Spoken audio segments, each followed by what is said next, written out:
Negotiation is academically very simple. People know what to negotiate about and what they want. But the reality of making negotiation work, it's a different story.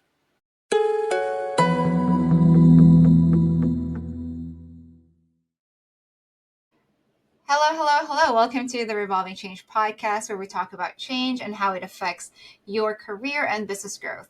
My name is Joanna. I'm one of the regular hosts here on Revolving Change, and here with me today is our founder, Jorge Lobo. AKA the analog dinosaur. What's on the menu Yes. today? Negotiation? On the menu Hmm, today is negotiation. one of my favorites. Okay, and I do want to know, I'm just going to go right out the bat and ask you, what Please. is negotiation? Negotiation is what often goes wrong and costs a lot of money to all parties, and people wind up fighting each other when it goes wrong. Negotiation is a Mm-hmm. critical skill. It's part of a Yeah. strategy. It's part of running a business. It's part of working on relationships. Mm-hmm. Um, it has most of the time is measurable and tangible. You negotiate to Mm-hmm. a particular outcome.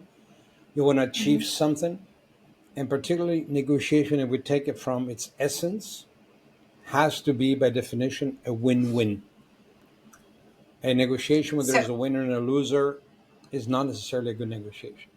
right. It's interesting that you mentioned that because typically when you say negotiation, people always default to thinking, oh, out of this deal or this transaction, which is the negotiation itself, I have to have a little bit of leverage over the other.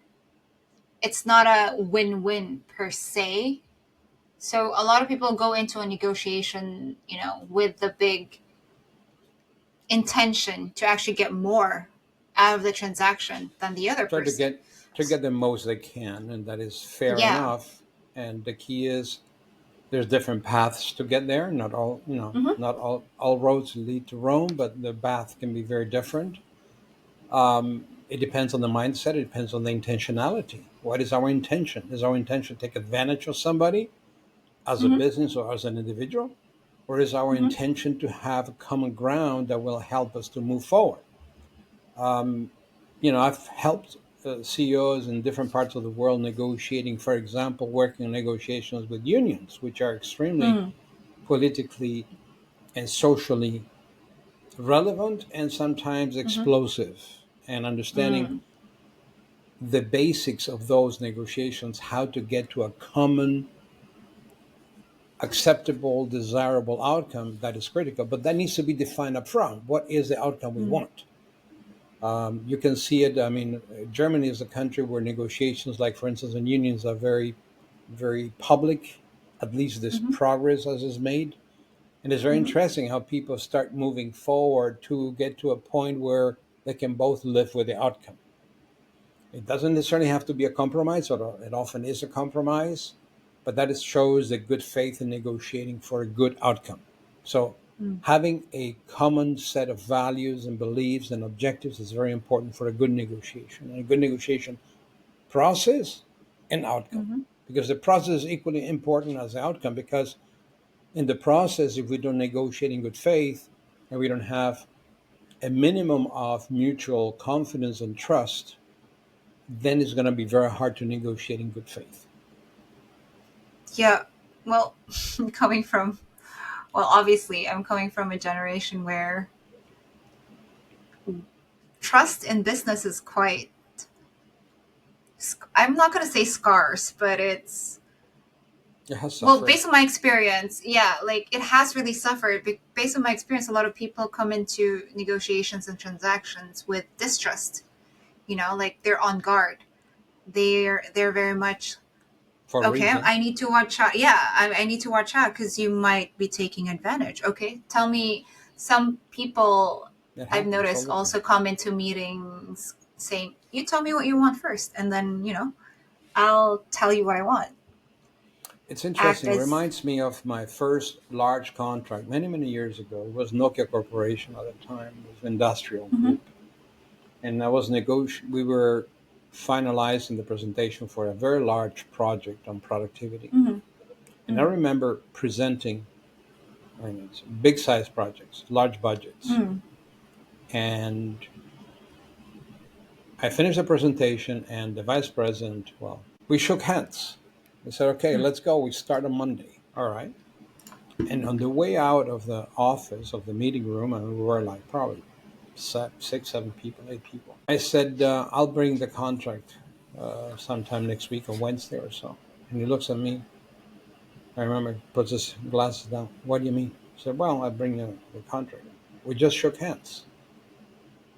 He was surprised that we needed a contract because we shook hands. Okay, this is a long time ago. I'm a dinosaur. Okay, Oh. but for him in that culture in Finland those days, this was in Helsinki, well, near Helsinki, Mm. in Vanta. He took for granted that whatever we have agreed in those documents, that's it. And I told him, I said, Mm. well, I'm representing a corporation. I just want to make Mm-hmm. sure that you are protected, so the contract reflects our agreement. And it's a Mm. practice that it's our practice. But those days, a handshake was everything. Yeah. And I remember as a kid also the importance of a handshake in terms of commitment. It was your name, Mm. it was your aunt.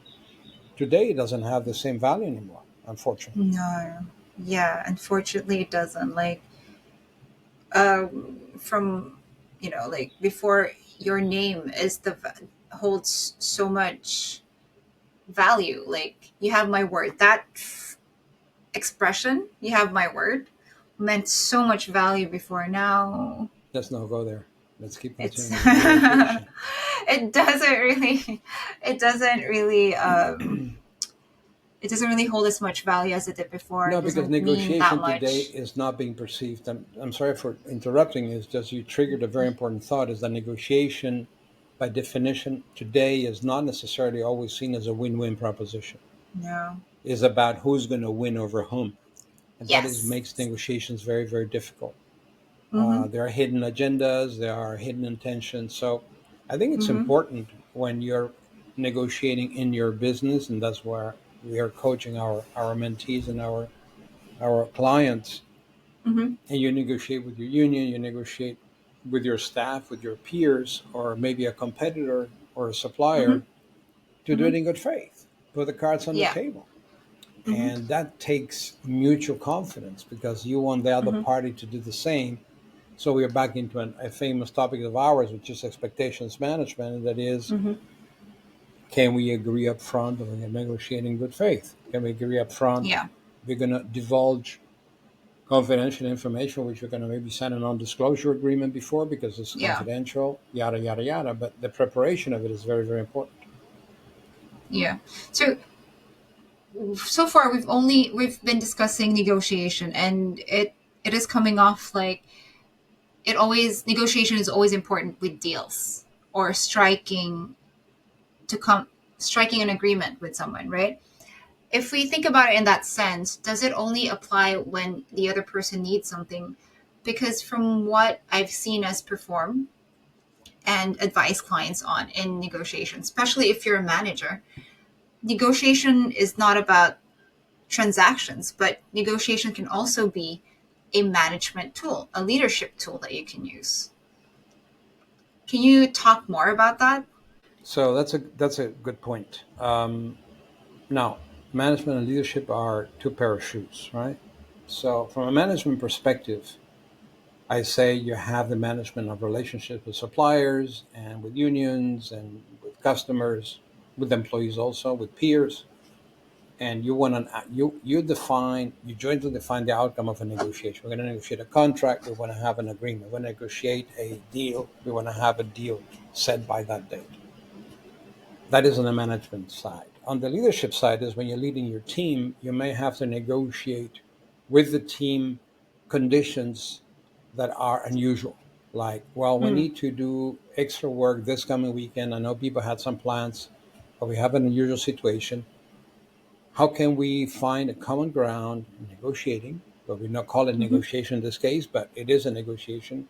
How do we find Mm-hmm. common ground? The common objective is we need to solve this problem this weekend, and the Mm-hmm. common objective is also we want people not to be compensated adequately for that additional effort. Do we need to pay more? Do we need to give them the Mm-hmm. time off separately? Do we want to add Mm-hmm. days to their holiday? Let's Mm-hmm. negotiate. Let's find a common ground. So that will be the Mm. leadership part of negotiation. Mm. Yeah.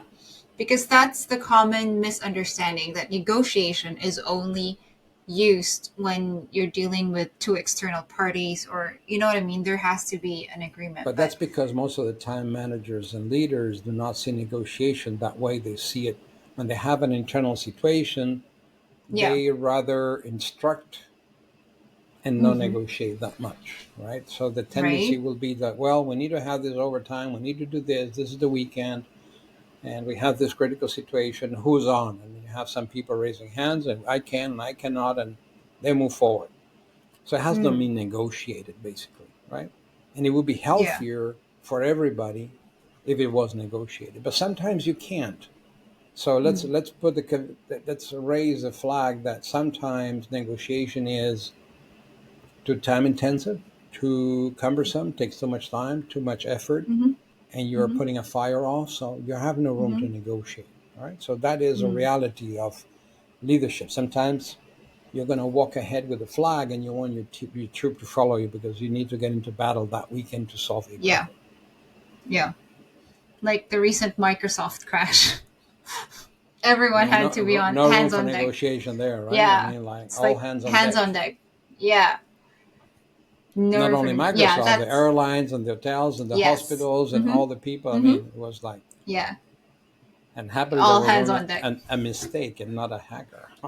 Yeah, that's true. Okay. Very, very fortunate that that happened that way. But yeah, yeah, you're Yep. actually right. There's sometimes they just can't negotiate, but it would be healthier if there was a negotiation in certain situations that it is allowed, Well, rather let me than put just. another aspect of negotiation. Mm, Sometimes the negotiation is not properly managed and presented as such can be mm-hmm, seen as weakness. mm, Oh, he's not strong enough to impose something. He wants to negotiate. So that's going to increase my power mm-hmm. vis-a-vis my other party. Um, so negotiation is a very powerful tool, but needs to be used very conscientiously by management and leadership. Right. So yeah, that's actually really good to point it out that way because you might think that you're just in managerial skills or you don't deal with transactions that needs to come with certain agreements that you wouldn't need negotiation, but you do. You need negotiation. Career Even like development takes parents of, negotiation. Yeah. for sure, even parents to toddlers negotiate with their toddlers, you know?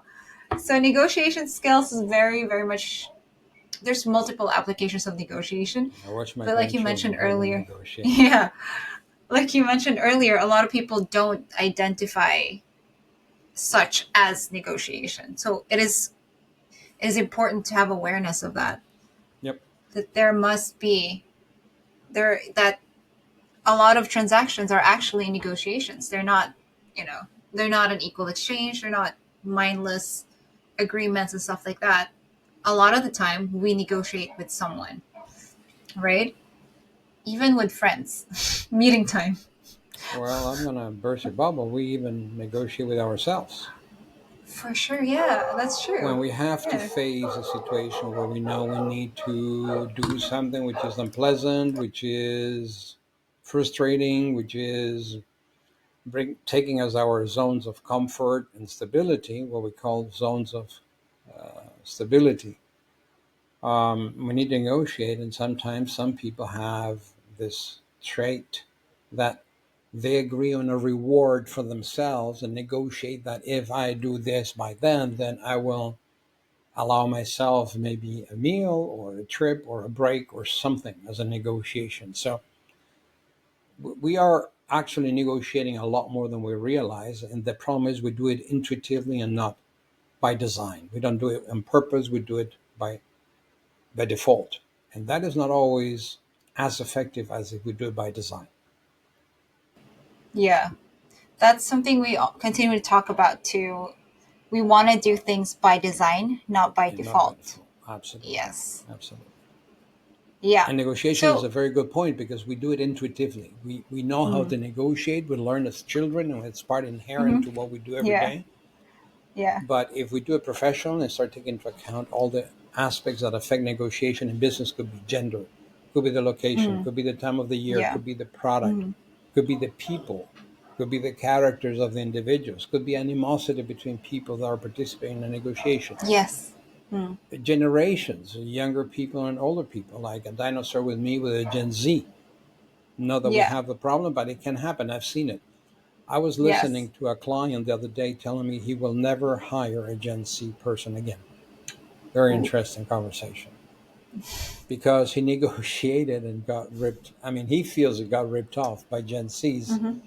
that Hmm. they knew what they wanted. He felt pulled over the table because he went into a negotiation without having agreed what the outcome is going to be. And he felt that this young kids pulled him over, Yeah.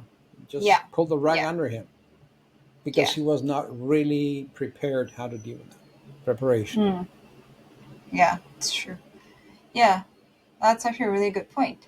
Now that we're able to identify the importance of negotiation and that it's actually present in a lot of aspects of our lives than we realize, how do we come out, how do we make a negotiation successful? You mentioned earlier that it's a win-win situation. How Has to do we be by design a achieve that? win-win. Yes, and it has to be Hmm. by design, right? Not by default. There needs to be Yeah. preparation. There has to be intentionality. We need to have the intention of making it a win-win, not intention of ripping the other part off or win over the other part. If I'm going to win and you're going to lose, well, maybe it was a good negotiation for me at the moment, but maybe long term Hmm. might not be so good because the losing part may have a grudge, may work against me, or the next Hmm. time we negotiate on something else is going to be a lot harder. Whereas Hmm. if we develop a culture of mutual win win propositions and our spirit is of cooperation, preparation, cooperation, and mutual benefit, negotiations become easier with time. Negotiations Mm. become smoother with time because people develop this bond, develop this confidence in each other, develop this trustworthiness, trust on each other, discover Yeah. the trustworthiness of each other. And then many aspects, which would be the location, which represents power. Is it your meeting room, my meeting room? Is it your office, my office? Is it your location, my location? How many people are in the meeting? I bring three, so I need to bring three too. It's a power play. So when all those things have been ironed out in the preparation, and then when we start negotiating, become just a fixture in the room. They don't become any elements of negotiation anymore. Then we can focus on the essence to negotiate. So the preparation is essential, but equally Mm. essential is this mindset and the belief and the values of insisting that we want a win-win outcome. It is not about ripping somebody off or winning over somebody. And this is not always easy because unfortunately some negotiations are about winning. Yeah. And as long as there is a winner, there's also a loser. I'm not teaching anybody anything here when I say that. Yeah. Just to add something to the preparation, though, I was reading this book. It was titled "Negotiating the Non-Negotiable" by um, Daniel Shapiro, if I'm not mistaken, the name Yeah, of the Shapiro. Yeah, yeah. author. Yeah. Hmm. Um, the first thing he says, the first chapter, is an emotionally charged negotiation is a failed negotiation. So the Right. first thing he tells you to do is to keep your emotions in check when you're going into a negotiation. So I believe that's part of preparation, right? That falls under preparation. Well, I go beyond what Shapiro says. I totally agree with Shapiro is saying, but the point is, emotions are non-negotiable. If you feel something about something, I mean, Hmm. where is the button I press to do away with it? I mean, I feel what I feel. Feelings are non-negotiable. So, what is Yeah. I can do in my preparation to neutralize that feeling or to change the feeling? So Hmm. sometimes preparing a negotiation with the other party, having a conversation about the negotiation we're going to have, Hmm. is mind blowing how many of these emotions disappear, get dissipated, get neutralized, get Mm. controlled. Because then I discover that you're not maybe a monster like I thought you were, Maybe you don't come across as brutally and as unpleasant as I thought you were going to come. Of course, I can hear a little devil on my shoulder saying, "Yeah, what about if it does, and then it's really bad?" Yeah. Or then you're going to Yeah. have a real bad negotiation, right? Because the emotions are Mm-hmm. going to be there. But it's true. Maybe sometimes you need to delegate the negotiating to somebody else. Mm. Maybe somebody else is more qualified, or better suited, or better armed, has a better armor, better Mm-hmm. tools. I don't want to say weapons on purpose because we don't want to fight, but better No. tools on how to Yeah. constructively negotiate with this other person. Maybe this other Mm. person is opinionated, doesn't like me because I'm not. I've had this happen to me because of my looks. Mm-hmm. I leave that what the comments were. And I remember saying to this person, "Well, I'm very sorry. If we're going to complain about that, we should talk to my mom." Uh, Mm. and made a joke of it, and the person kind of relaxed. But there was tension, and tension stayed throughout the negotiation. And there was a mutual dislike. He didn't like my appearance, and didn't like the fact that he commented on that the way he did. But it was good that he did. Now, we did not have a Mm. preparation. How we met before the negotiation and had a cup of coffee and had talked Mm-hmm. about what his family does and what his hobbies Mm-hmm. are and where he comes from, what he likes to do on holiday, we would have developed a very basic bonding and rapport that would Mm-hmm. have been a very good foundation to build on to negotiate. Most of the time, we don't do that in the preparation. And No. developing that is Yeah. so important to have this common ground and neutralize emotions. Mm. Interesting. So, what else do you need to have in order to have a successful negotiation? We can focus on critical success factors, which is CSFs, which we often do. Because most of the time, this goes back to many, many, many years ago when we're doing TQM, total quality management, and process engineering. That most of the time, there are seven, eight critical success factors that if you cover those, success is very likely. The first one would be, in this case, preparation. The preparation I mentioned earlier about developing a relationship, bonding and rapport, getting to meet at least the lead negotiator you're going to be working with, maybe not the complete team, but the key person you want to have good connection with. That is so, so Mm-hmm. important. That rapport is going to be the foundation on how easy it's going to be to negotiate. So when you get to the actual negotiation, you've seen each other already. Hey, good to see you. How are you? How was your weekend? What did you Mm. do? Because in Yeah. this preparation, we will become personal. We'll be going to get to know the person we're dealing with, not the function, not the company, but the person. And that's what it's all about. Mm. Because, like Shapiro said, the emotions should be stay out. This is one way of start neutralizing already and turning emotion into something positive and manageable. Mm. Mm. Um,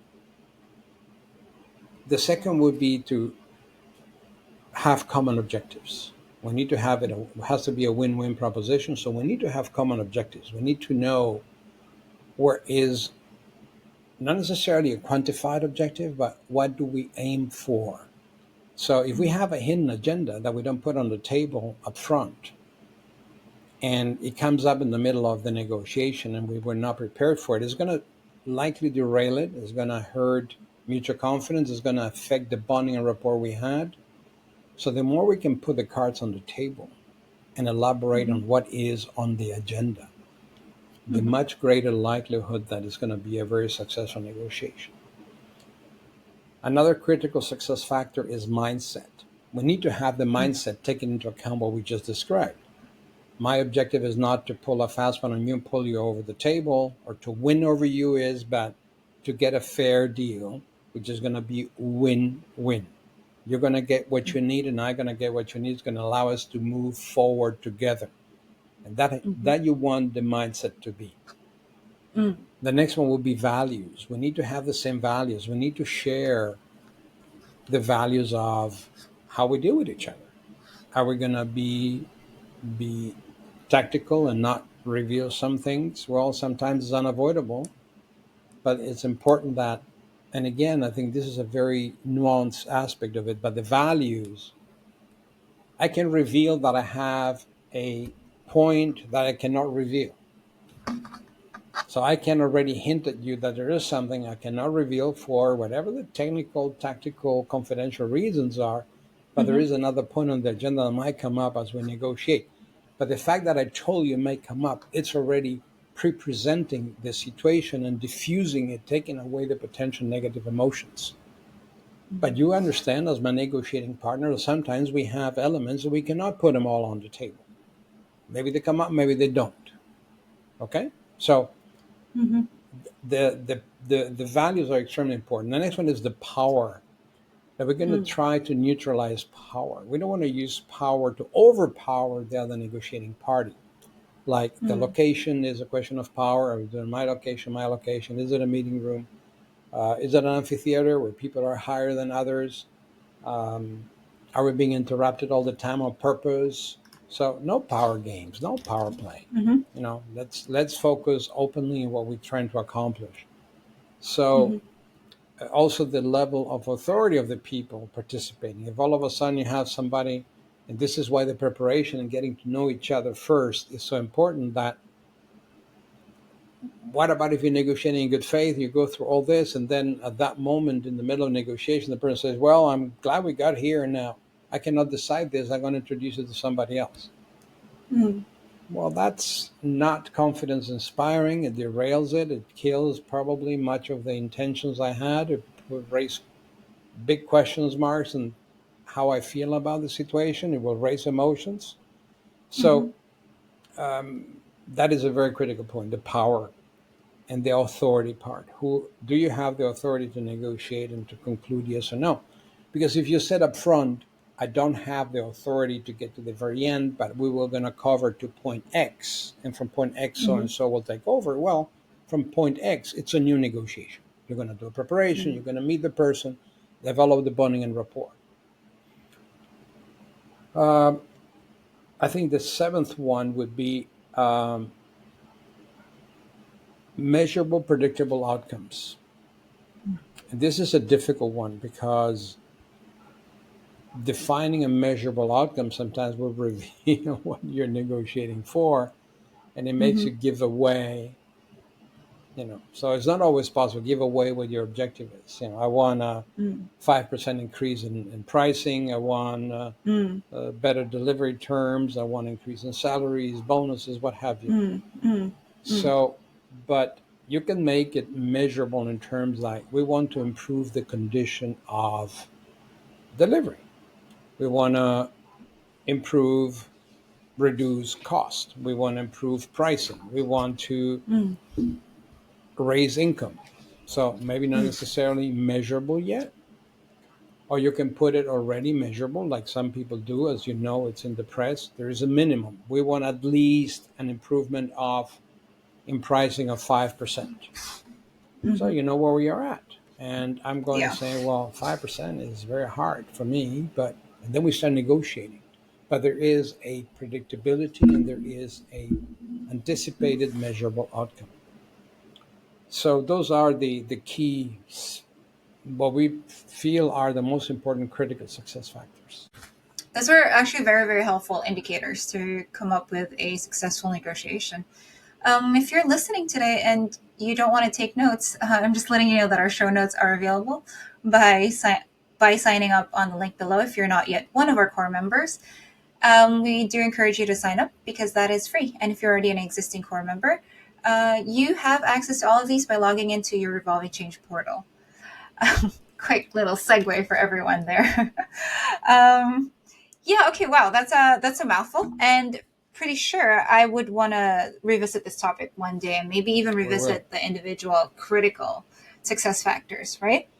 But for Yes. today, I'm going to transition into the segment that I really, really like a lot, where we take questions from real people and answer them. Okay, so the first one is titled, I become shaky and give off a lack of confidence in high tension situations. What can I do to improve? Every time I have an interview, public speaking session, or I'm forced to have a difficult situation with my employee, my psychology changes. Fight or flight response, jitters, fast breathing, sweaty palms, slight shakes. It's bloody, annoying, and clearly shows a lack of confidence. In negotiation situations, I also think it gives the other person an edge. I need to fix this issue, please. Any advice? I've seen doctors and they suggested pronolol or another medication to control my anxiety, but I cannot rely on this every time. Any advice? The first thing that I would suggest is that, or strong advice, is define clearly what are the things that bother you. What are the things that make your heart rise and race? Mm, What are the points that make you sweat, your hands sweaty, and you start losing focus? Write them down. Write them down. mm, mm, And once you know what those are, make them part of the preparation and introduce the preparation of your meetings. mm, And you get to a preparation. I mean, when we didn't say it in the earlier part of the podcast, but preparation doesn't have to be a separate meeting. It could be the first 15 minutes. You make them mm, preparation, and mhm, then from there on, you go into the negotiation. So it doesn't have to mm, be a separate meeting. Sometimes it is better. You have time to reflect. You have time to sort out the impressions you're getting from the other people or person. mhm, But if you're negotiating with one of your staff and you know who your people are, prepare the meeting before the meeting. mm, So start the meeting with the preparation of the meeting. mhm, That will take away the anxiety, hopefully. And that will also mhm, start dotting the I's and crossing the T's of areas you feel uncomfortable with, and start reducing the amount of uncertainty. Because I think it seems that this person is very uncertain about a number of things and not self confident. mhm. And I mean, it may sound maybe hilarious, but Yeah, only you know what you don't know. Nobody else does. yeah, So develop the self confidence with time that you feel insecure, but unless you tell them and show them, they will not know you're insecure. So prepare it, document the kind of thing that is upsetting you, scaring you, making you anxious, making you feel insecure, giving you sweaty hands, your heart mhm, racing. And I think that if this preparation becomes part of the normal process of negotiating with people, mhm. the anxiety will, with time, decrease because it will become part of you to actually negotiate. Wow. I hope it Yeah. helps. All right. So our second and last question for today that is titled Avoidant and Dismissive Manager Behavior. A few months ago, this person became the manager I report to. Unfortunately, they don't like meetings and most of the time has nothing to say or offer in the conversations we have, if they happen at all. Recently, I brought up that I have accomplished a lot, provided documentation, and asked for a raise. I was open about the willingness to negotiate something that will work for us all as a team. And I said the classic, I'm thankful for the opportunity, I learned a lot spiel. I recently meant that I wouldn't mind taking other responsibilities formally with a review to my hourly rate. I was shocked when most of the responses I got during the conversations were about reminding me of my place and how anything extra I took as it was as a team player and because no one asked me to or responded with you volunteered. I saw things that do not fall under my responsibilities, but there is no one else who is aware that they need to be done. It felt so wrong to ignore them under not my job cover. Now I feel bitter and overwhelmed to search in this job market. I have no idea where I can take the conversation with the manager from here, or if it is even worth talking about it anymore. Any advice is appreciated. Well, this is a typical example of a Peter principle. Somebody was promoted to their level of incompetence, right? This is a terrible Mm, manager and with very poor leadership skills. But okay, this person is stuck. The person asking the question has a evaluation system. He evaluates or she evaluates, gives value to the contributions of people. And this person has already concluded that this manager evaluation value added is very limited. So we have a situation where the subordinate doesn't have a great deal of respect for the superior. And on top of that, the superior is not recognizing the value of the subordinate's work. and commitment. So there are two things that come to mind that I think, as a matter of exercise, would be useful for this person to do. I don't know if it's going to solve it, but it's going to maybe enrich the person in terms of developing the skills of self, and that is to gently drive the superior into an expectations exercise, expectations agreement meeting, like we do in our program. Get clarity about what is expected of you, what is not expected of you. So it will not happen anymore that you're told off like, well, you volunteered, nobody asked you to do that, so your problem. And in this context, this person probably is going to say, well, just do what your job description says to do. But then you should qualify and say, okay, fine. When the ish hits the fan and all these other problems happen and the ish goes down the drain, I should just watch it. What is you want me to do? Give me your clear statement as to what I'm expected to do. So gently twist the hand, and this is no negotiation, right? Because actually you don't have common ground. But what you're doing in this context is searching and trying to come up with common ground, and the common ground will be based on the expectations. That would be, I think, the richest this person can do to at least safeguard his sanity and learn maybe developing own skills further, how to deal with this kind of person.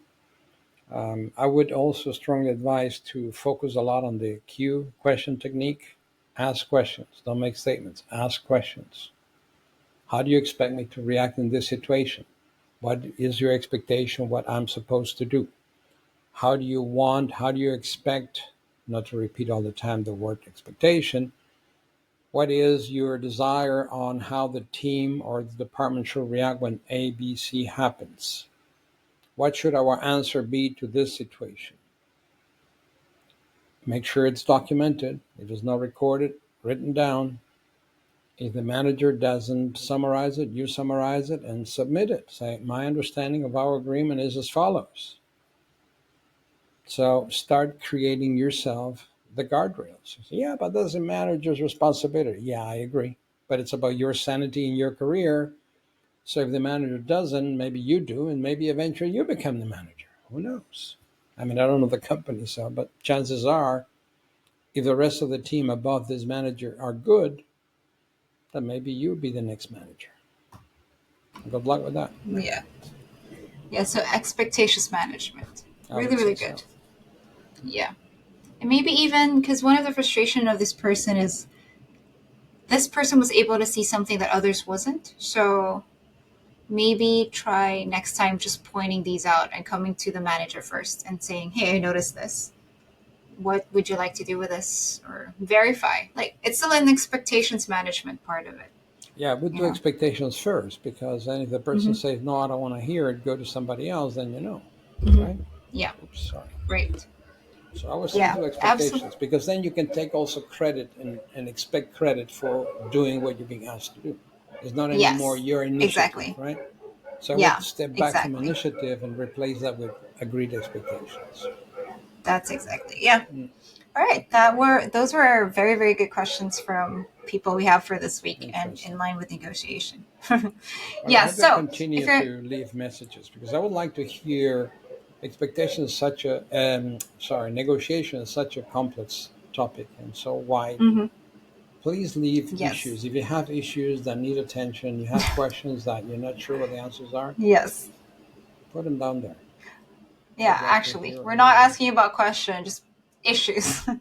Write Yeah, the issues down as is, and we'll take it, and we'll try to see how we can help and give you advice on how to deal with it and how to level yourself up to actually or join get you our to where you events. want to We be. have events, For free sure. events that we're going to be dealing with negotiation. Yes. Yes, definitely. So this has been Joanna for you today and Jorge, and we'll see you all again next time. Bye for now. Bye.